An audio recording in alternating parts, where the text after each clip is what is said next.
Hey everyone, welcome back to my channel. And in this video, I'm going to give you guys my top 10 comedies from the 1970s. The 1970s gave us a lot of great movies, most notably comedies and horror films.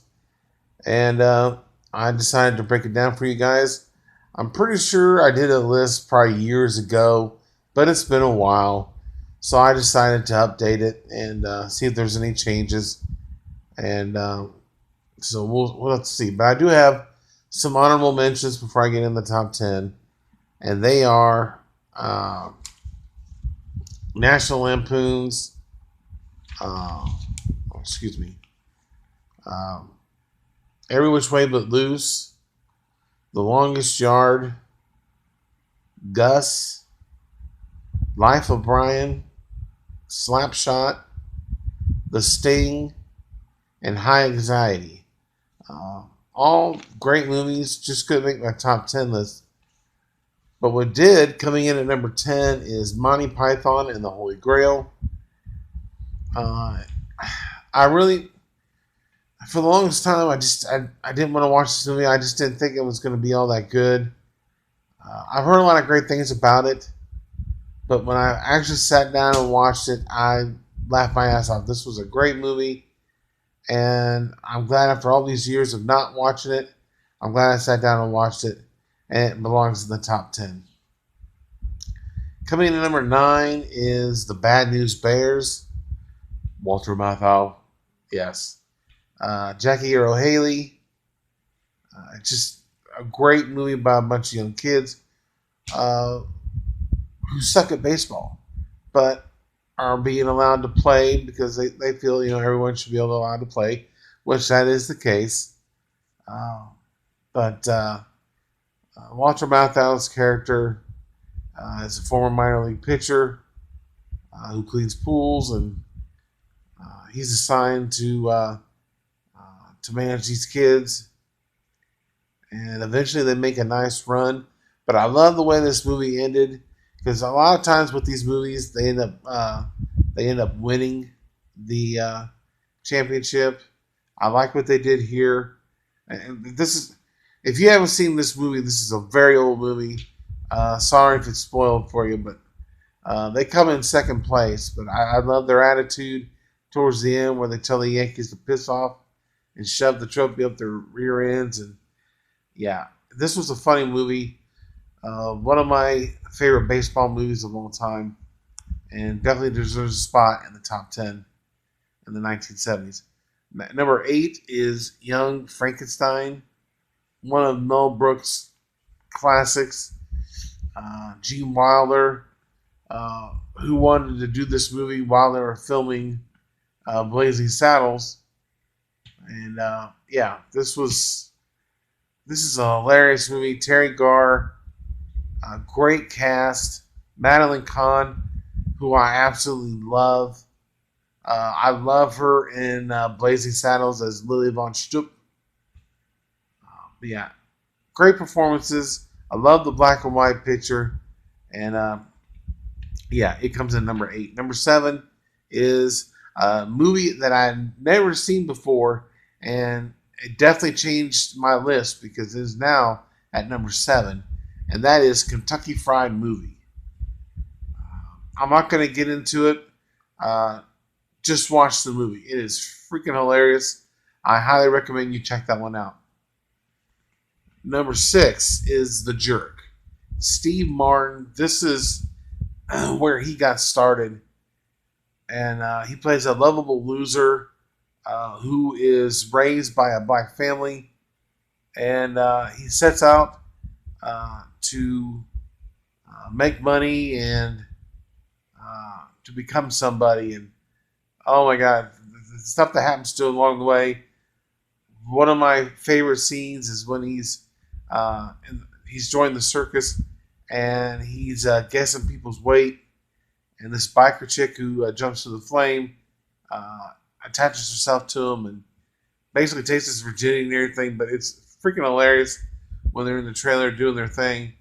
And yeah, a great comedy, and one of Steve Martin's best movies in my opinion. Cracking the top five is Meatballs from 1979.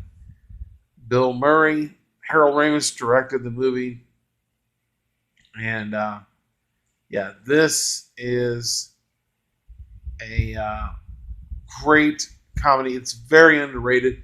Now I don't hear a lot of people talking about this movie, but I love it, and it's got a great cast in it. It's got great music in it, and it introduces us to Chris Makepeace, who uh, was in a couple other movies in the 1980s, but he plays Rudy.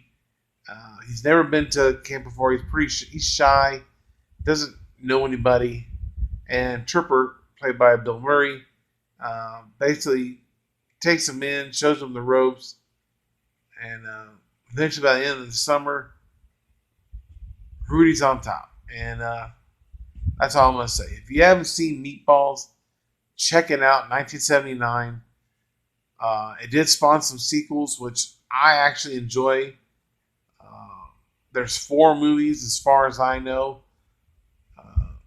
The second one takes place at a different camp.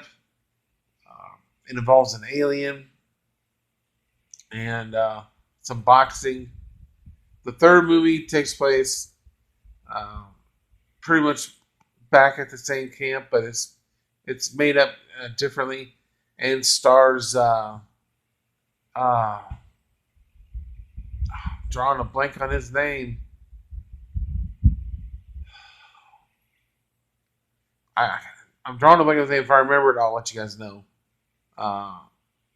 Is it Patrick Dempsey? I think that's who it is. But he's in the movie. He's a virgin, and with the help of an angel who has just died to try to get her wings, she has to get him laid. And I love the movie. And the fourth one, real quick, it stars Corey Feldman. There's a lot of water sports, skiing competitions, and boobs. So, but yeah, the first movie, great, comes in at number 5. Number 4 is Cheech and Chong's Up in Smoke. My favorite. I haven't seen any of the other movies, to be honest with you, but this is the stoner movie of all stoner movies, and Cheech and Chong are freaking hilarious. I don't know what to say about it. If you haven't seen it, check it out. It's freaking great. Number 3 is National Lampoon's Animal House. Great cast. John Belushi, Tim Matheson, Karen Allen, just Donald Sutherland. Just a great cast. Very funny movie. You have a couple of freshmen who are pledging houses, and of course they come around to the Delta House, where one is a legacy, but they both get in. It's the worst house on campus. All they do is party, drink, have sex, and get into a lot of shenanigans. But it's a lot of fun. If you haven't seen it, check it out. Kevin Bacon, a very young Kevin Bacon. This was before he did the original Friday the 13th in 1980. This was before that. This was 1978. And 1978 is the year I was born. I think I did a top 10 list of movies from the 1978. I may end up redoing that one too as I see more movies. But still, a great movie. Check it out if you haven't seen it. Coming in at number 2 is American Graffiti. Now, you want to talk about a movie with a great soundtrack? Excellent. This is one of the better movies. I think this is one of the best movies that has one of the best soundtracks. And you have Ron Howard, Cindy Williams, a young Harrison Ford, a great cast. Richard Dreyfuss, young Richard Dreyfuss in the movie. And it's about these seniors. They've graduated, and 2 of them are going to be going on to college back east, or so they think. they're debating back and forth throughout the night what they want to do.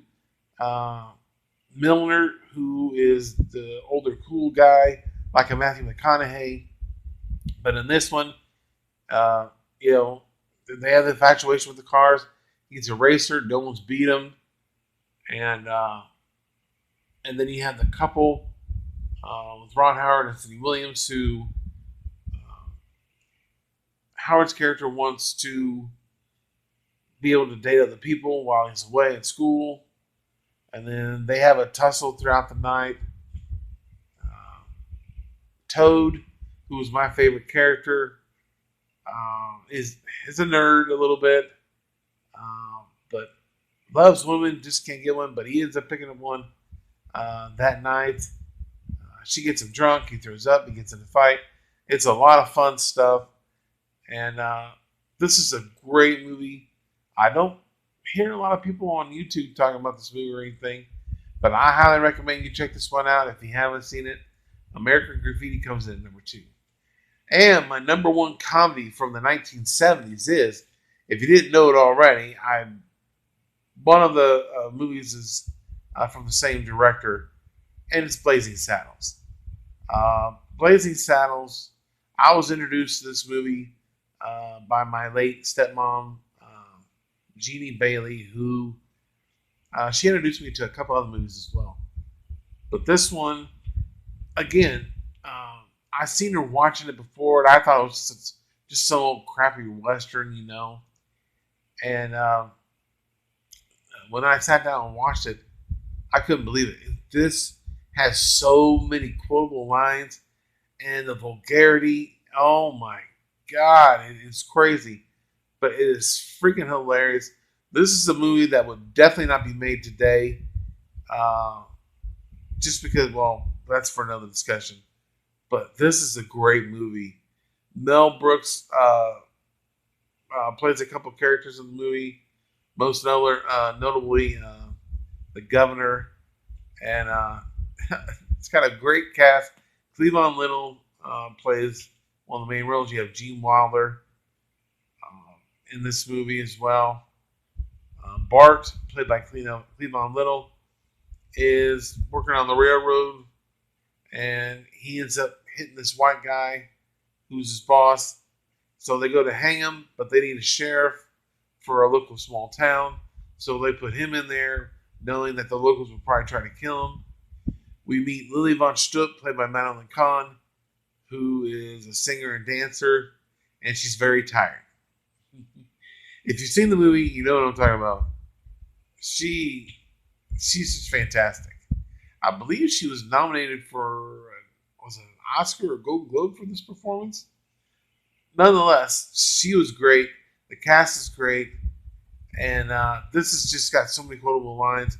If you haven't seen Blazing Saddles, what the hell are you doing? Check it out. So there you have it. Those are my top 10 comedies from the 1970s. In the comment section below, if you've got your own list, let me know what it is in the comment section below. And let me know what you thought about mine. Give me a grade on an A to F grade scale. Curious to see what you guys think. Other than that, stay tuned for many more top 10s, rankings, movie reviews, TV show reviews, trailer reviews. And I thank you guys for watching, and check you later.